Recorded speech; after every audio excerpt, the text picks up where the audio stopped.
अस्सलाम वालेकुम स्टूडेंट्स। आज के इस लेक्चर में हम बात करने वाले हैं स्केलेटल मसल्स की स्ट्रक्चर के हवाले से कि जो हमारी स्केलेटल मसल्स होती हैं जो हमारे स्केलेटन से कोलाबोरेशन करके हमारी बॉडी की जो डिफरेंट पार्ट्स होते हैं उनकी जो मूवमेंट होती है या हमारी पूरी बॉडी की जो लोकोमोशन होती है उसको पॉसिबल बनाने वाली जो मसल्स होती हैं जिनको हम कहते हैं स्केलेटल मसल्स, उनकी पूरी स्ट्रक्चर को हम पढ़ेंगे।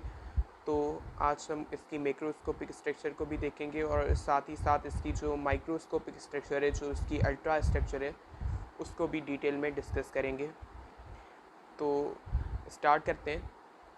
तो हमारी जो स्केलेटल मसल्स होती हैं ये एक्चुअली मसल्स का एक टाइप है और ये ऐसी मसल्स होती हैं जो कि हमारे स्केलेटन से एसोसिएटेड होती हैं और ये हमारे जो बोन्स हैं उनसे अटैच होती हैं और ये हमारे स्केलेटन को मूव कराती हैं। ये स्टेटेड मसल्स होती हैं। जब इनकी अपीयरेंस स्टेटेड होती है मतलब कि इनके ऊपर स्ट्रिप्स मौजूद होती हैं, तो ये कुछ इनके कैरेक्टरिस्टिक थे। तो इसके तमाम कैरेक्टरिस्टिक हमने जो टाइप ऑफ मसल्स वाला लेक्चर है उसमें डिटेल में डिस्कस किए। अब इसकी स्ट्रक्चर के हवाले से बात करेंगे। तो हमारी जो स्केलेटल मसल्स होती हैं तो उनकी जो स्ट्रक्चर है उसमें सबसे पहले ये बात आती है कि जो हमारी स्केलेटल मसल्स हैं ये बनी हुई होती हैं स्केलेटल मसल्स के फाइबर से। सो ये जो हमारी स्केलेटल मसल्स हैं ये बनी होती हैं मसल के फाइबर से। तो अब क्वेश्चन ये आता है कि जो मसल फाइबर्स हैं ये क्या होते हैं। तो जो मसल फाइबर्स होते हैं एक्चुअली ये मसल्स जो होती हैं हमारी स्केलेटल मसल उसके इंडिविजुअल सेल्स होते हैं। मतलब कि एक जो हमारा मसल फाइबर है ये क्या है, ये एक इंडिविजुअल मसल का सेल है जो कि सिलेंड्रिकल शेप्ड होता है। इसकी जो शेप होती है वो होती है सिलेंड्रिकल शेप। मतलब कि इसकी शेप कुछ इस तरीके से बिल्कुल सिलेंडर लाइक शेप होती है। तो हमारी जो मसल्स होती हैं वो ऐसे बहुत सारे मसल फाइबर्स से बनी हुई होती हैं। और ये मसल फाइबर्स एक्चुअली क्या हैं, ये मसल फाइबर्स स्केलेटल मसल्स के ही सेल्स हैं जिनकी शेप होती है सिलेंड्रिकल। तो जो सिलेंड्रिकल शेप्ड सेल्स होते हैं जिनसे हमारी स्केलेटल मसल्स बनी हुई होती हैं उनको हम कहते हैं स्केलेटल मसल फाइबर्स। तो ऐसे बहुत से 100 to 1000 ऑफ मसल फाइबर्स होते हैं जो मिलके स्केलेटल मसल को एक को बनाते हैं। अब हम बात करें हमारा जो ये सिलेंड्रिकल शेप्ड सेल्स होते हैं जिनसे मसल बनी हुई होती है जिनको हम कहते हैं मसल फाइबर, इनकी स्ट्रक्चर की। तो हमारे जो मसल फाइबर्स होते हैं उनकी प्लाज्मा मेम्ब्रेन होती है, उसको हम कहते हैं सार्कोलीमा। तो सार्कोलीमा एक्चुअली क्या होती है, सार्कोलीमा हम कहते हैं इनकी प्लाज्मा मेम्ब्रेन को। जिस तरीके से हमारा जो सेल होता है दूसरे सेल्स होते हैं उनकी प्लाज्मा मेम्ब्रेन होती है, इस तरीके से ये मसल फाइबर्स भी सेल है, इनकी भी प्लाज्मा मेम्ब्रेन होती है और इनकी प्लाज्मा मेम्ब्रेन को हम कहते हैं सार्कोलीमा। अब ये जो सार्कोलीमा है मसल फाइबर्स की, ये क्या करती है, ये हमारा जो इनका साइटोप्लाज्म होता है उस साइटोप्लाज्म के अंदर इन्वेजिनेट हो जाती है। मतलब कि इसकी इन्वेजिनेशन होती है within the cell, cell के अंदर ये इन्वेजिनेट हो जाती है। तो किस तरीके से इन्वेजिनेट होती है, फॉर एग्जांपल ये प्लाज्मा मेम्ब्रेन है तो इस प्लाज्मा मेम्ब्रेन की इन्वेजिनेशन होती है कुछ इस तरीके से, ये डीपली पेनिट्रेट हो जाती है। जो सेल होता है मसल फाइबर होता है उसके अंदर ये उसकी प्लाज्मा मेम्ब्रेन डीपली पेनिट्रेट हो जाती है और इस इन्वेजिनेशन के नतीजे में ये एक होलो ट्यूब्यूल्स बनाती है, होलो सिलेंड्रिकल ट्यूब्यूल्स बनाती है जिनको हम कहते हैं टी ट्यूब्यूल्स। उन ट्यूब्यूल्स को हम नाम देते हैं टी ट्यूब्यूल्स। अब टी ट्यूब्यूल्स से मुराद क्या है, टी ट्यूब्यूल्स से मुराद है कि ट्रांसवर्स ट्यूब्यूल्स। तो ये ट्रांसवर्स जो ट्यूब्यूल्स होते हैं ये एक्चुअली क्या होती हैं, ये एक स्ट्रक्चर्स होती हैं जो कि एक्चुअली इन्वेजिनेशन होती है हमारी जो सार्कोलीमा होती है, प्लाज्मा मेम्ब्रेन होती है मसल सेल की, तो उसकी जो इन्वेजिनेशन होती है within the cytoplasm of muscle cell, उनको हम कहते हैं टी ट्यूब्यूल्स, जो कि एक होलो ट्यूब्यूल्स होती हैं। सो हमारी जो टी ट्यूब्यूल्स होती हैं they are the invagination of plasma membrane within muscle fibre. Invagination of sarcolemma जो कि इसकी प्लाज्मा मेम्ब्रेन है, तो उसकी ये इन्वेजिनेशन होती है within cytoplasm of muscle fibre.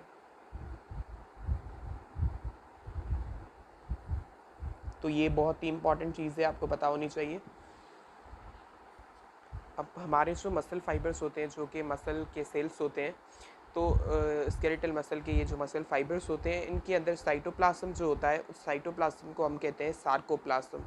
जिस तरीके से नॉर्मल जो दूसरे सेल्स होते हैं बॉडी के, उनके साइटोप्लाज्म को हम साइटोप्लाज्म ही कहते हैं, इस तरीके से ये जो मसल सेल्स होते हैं, स्केलेटल मसल सेल्स या मसल फाइबर्स, इनके साइटोप्लाज्म को हम कहते हैं सार्कोप्लाज्म। तो ये हमारा सार्कोप्लाज्म होता है, जो कि क्या है, एक्चुअली साइटोप्लाज्म है मसल फाइबर का। Cytoplasm of muscle fibre is called as sarcoplasm. तो हम जिस तरीके से दूसरे जो बॉडी के सेल्स होते हैं, उनके साइटोप्लाज्म के अंदर एंडोप्लाज्मिक रेटिक्यूलम होता है, तो इस सेम मैनर में हमारा जो सार्कोप्लाज्म होता है, उस सार्कोप्लाज्म के अंदर सार्कोप्लाज्मिक रेटिक्यूलम होता है, जो कि बिल्कुल एंडोप्लाज्मिक रेटिक्यूलम की तरह होता है।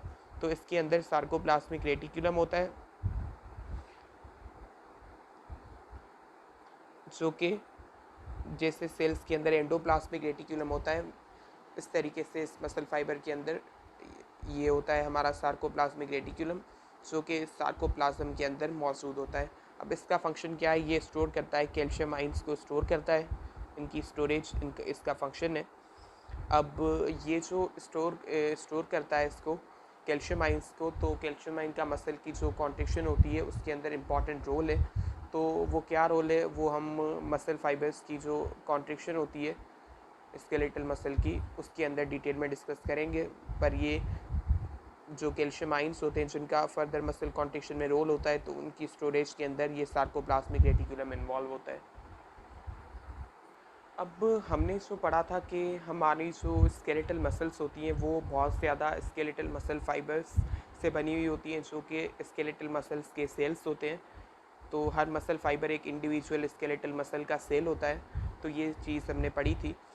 तो ये जो मसल फाइबर्स होते हैं हमारी स्केलेटल मसल्स के अंदर, ये मसल फाइबर्स ऑर्गेनाइज होते हैं एक डिस्क्रीट बंडल्स के अंदर।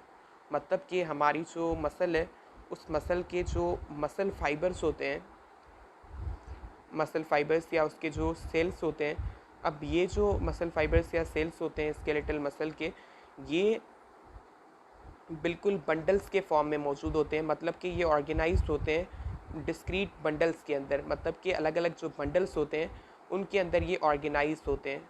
तो जो बंडल्स होते हैं इन मसल फाइबर्स के, उनको हम कहते हैं फेसिकल्स। तो एक्चुअली फेसिकल्स क्या होते हैं, फेसिकल्स एक्चुअली बंडल्स होते हैं मसल फाइबर्स के, और ये जो बंडल्स होते हैं मसल फाइबर्स के, इनसे मसल हमारी बनी हुई होती है। मतलब कि हमारी जो मसल होती है वो डिवाइडेड होती है फेसिकल्स के अंदर, जो कि एक्चुअली क्या है, इन मसल के जो फाइबर्स हैं उनके बंडल्स हैं। अब इसके बाद एक बहुत ही ज़्यादा इम्पॉर्टेंट चीज़ है, 3 टर्म्स हैं जो कि बहुत ही ज़्यादा इम्पॉर्टेंट है, और वो है एपीमाइसियम, और दूसरा हमारा है पेरीमाइसियम, और तीसरा जो है वो है एंडोमाइसियम।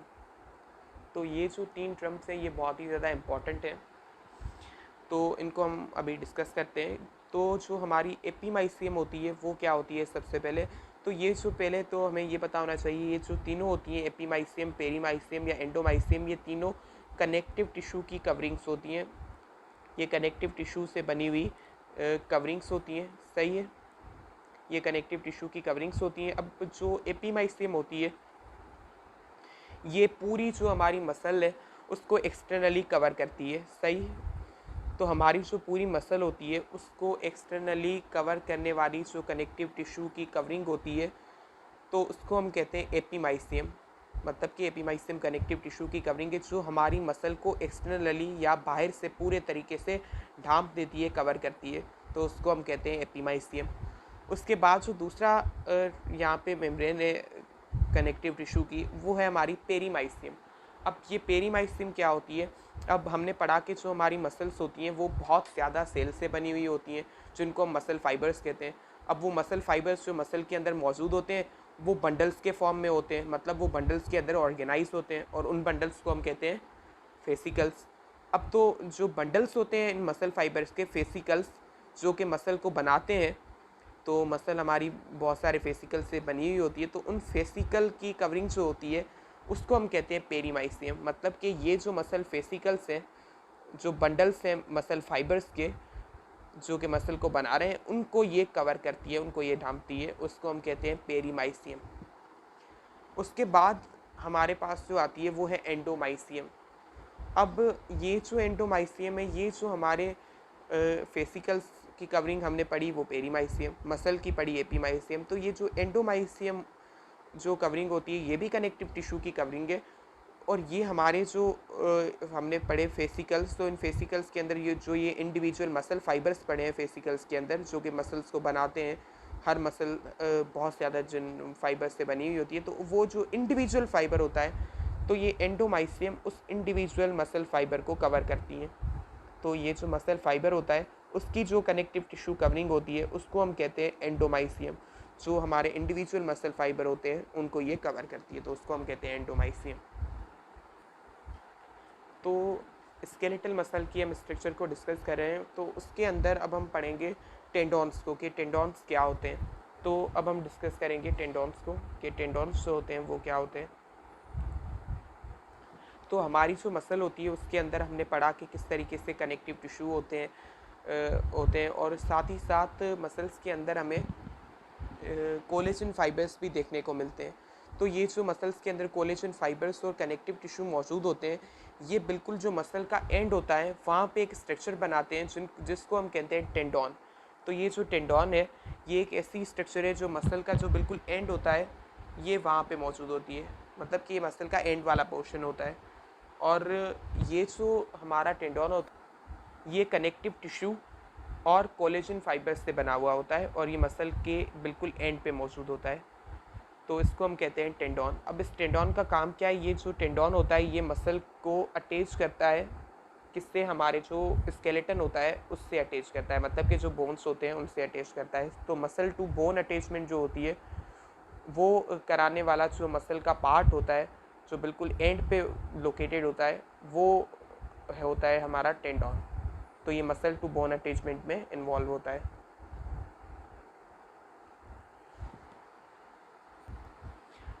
तो हमने टेंडॉन्स को पढ़ा कि टेंडॉन्स क्या होते हैं। तो उसके बाद जो इम्पॉर्टेंट चीज़ है मसल, स्केलेटल मसल की स्ट्रक्चर के अंदर, वो है हमारे मायोफिब्रिल्स। तो एक्चुअली जो मायोफिब्रिल्स होते हैं ये एक ऑर्गेनील्स होते हैं जो कि सिलेंड्रिकल शेप्ड होते हैं, सही। तो ये बिल्कुल सिलेंड्रिकल शेप्ड ऑर्गेनील्स होते हैं जो कि हमारे जो मसल फाइबर होता है उसके साइटोप्लाज्म के अंदर मौजूद होते हैं, सही। They are present within cytoplasm of, या जो हमारा सार्कोप्लाज्म होता है उसके अंदर ये मौजूद होते हैं, ठीक है। तो ये हमारा मसल फाइबर है, सही। उस मसल फाइबर के अंदर मौजूद सिलेंड्रिकल शेप्ड ऑर्गेनील्स होते हैं, तो उनको हम कहते हैं मायोफिब्रिल्स। अब ये जो मायोफिब्रिल्स होते हैं, एक मसल फाइबर के अंदर बहुत ही ज़्यादा मायोफिब्रिल्स मौजूद होते हैं, और ये मायोफिब्रिल्स बिल्कुल एक दूसरे के पैरेलल अरेंज होते हैं, मतलब कि इस तरीके से बिल्कुल एक दूसरे के पैरेलल ये मौजूद होते हैं। और ये सेल की जितनी भी लेंथ होती है, पूरे मसल फाइबर की जितनी भी लेंथ होती है उसके अलॉन्ग ये एक्सटेंड होते हैं, मतलब पूरी लेंथ के अलॉन्ग ये मौजूद होते हैं, और ये एक दूसरे के पैरेलल फैशन में रन करते हैं। और ये एक्चुअली सिलेंड्रिकल शेप्ड ऑर्गेनील्स हैं। तो ये बात थी पूरी मायोफिब्रिल्स के हवाले से, कि मायोफिब्रिल्स क्या होते हैं, किस तरीके से सेल्स मसल फाइबर के अंदर ऑर्गेनाइज होते हैं। अब जो हमारे मायोफिब्रिल्स होते हैं इनके ऊपर जो कैरेक्टरिस्टिक जो क्रॉस स्ट्रिक्शंस होती हैं, मतलब कि जो स्ट्रिप्स होती हैं, जो क्रॉस स्ट्रिक्शंस होती हैं, जो कि इन मसल्स का कैरेक्टरिस्टिक है, वो स्ट्रिप्स इसके ऊपर आपको नज़र आती हैं मायोफिब्रिल्स के ऊपर। तो उसके बाद हम पढ़ेंगे मायोफ्लामेंट्स को, कि मायोफ्लामेंट्स क्या होती हैं। इनको हम डिटेल में डिस्कस करेंगे कि मायोफ्लामेंट्स क्या होती हैं। तो एक्चुअली मायोफ्लामेंट्स जो होती हैं वो प्रोटीन की फ्लामेंट्स होती हैं जो कि मायोफिब्रिल्स के अंदर मौजूद होती हैं। मतलब कि हमारा जो मायोफिब्रिल्स होता है, जो सिलेंड्रिकल शेप्ड ऑर्गेनील होता है, ये मायोफ्लामेंट्स से बना हुआ होता है। जो मायोफ्लामेंट्स एक्चुअली क्या होती हैं, ये प्रोटीन फ्लामेंट्स होती हैं जो कि मौजूद होती हैं विद इन मायोफिब्रिल्स, ठीक है। तो myofilaments are protein filaments that are present within myofibrils. ये मायोफिब्रिल्स के अंदर मौजूद होती हैं। अब ये जो मायोफिलामेंट्स होती हैं ये दो टाइप्स की होती हैं। एक होती हैं थिन फिलामेंट्स, दूसरी होती हैं थिक फिलामेंट्स। मतलब कि हमारा जो मसल फाइबर है उस मसल फाइबर के अंदर जो कैरेक्टरिस्टिक चीज़ थी वो थी मायोफिब्रिल्स, जो कि सिलेंड्रिकल शेप्ड ऑर्गेनील्स थे, और वो बने हुए हैं जिन प्रोटीन फिलामेंट्स थे उनको हम कहते हैं मायोफिलामेंट्स। और जो मायोफिलामेंट्स हैं ये प्रोटीन फिलामेंट्स हैं जो कि मायोफिब्रिल्स के अंदर मौजूद होती हैं। तो ये दो टाइप्स की होती हैं, एक होती हैं थिन, दूसरी होती हैं थिक। तो इसके दो टाइप्स होते हैं, एक होती हैं थिन, दूसरी होती हैं थिक। तो अब जो थिन फिलामेंट्स होती हैं और थिक फिलामेंट्स होती हैं इनको हम डिटेल में डिस्कस करेंगे।